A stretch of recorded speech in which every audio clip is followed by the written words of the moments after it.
Today on Dub World, we are back to working on Ocho, the 1997 Mexican Class 11 style lifted Beetle.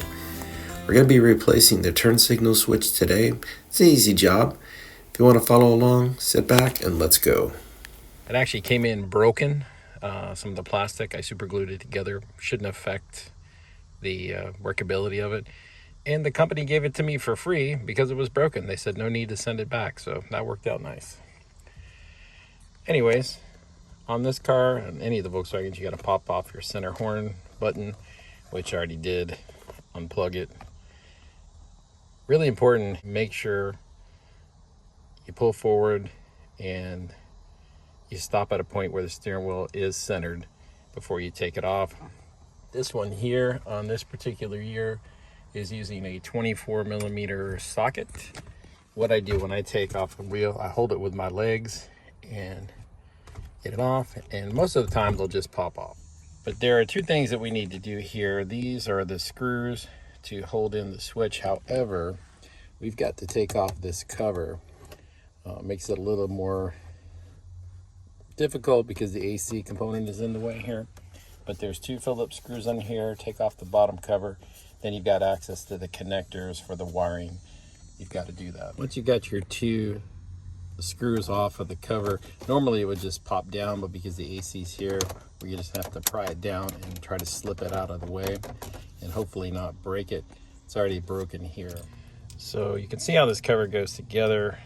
You've got little pins on the side here. It looks like both of these are kind of sort of broken, but here's your wiring. Put that out of the way there. You need to unplug for your switch. That's it right there. Then we'll be able to take these three screws out and lift it out. If you look here at the contact point for the horn, this one is just all messed up.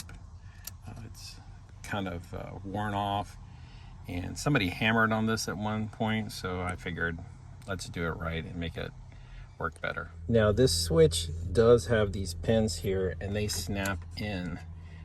This one that I got, one of the pins was broken off along with the side piece here. You may be able to see the crack there. Chances are when I stick this in, it's going to break off anyways, but being it's held in with the three screws, that shouldn't affect anything.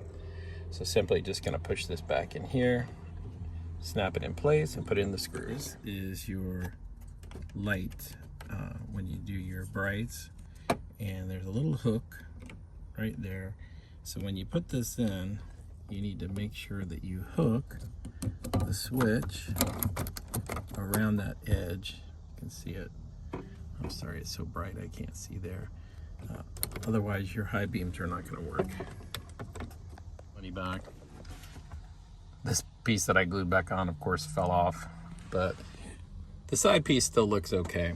So before you put everything back together, make sure this is working, or at least it sounds like it's working.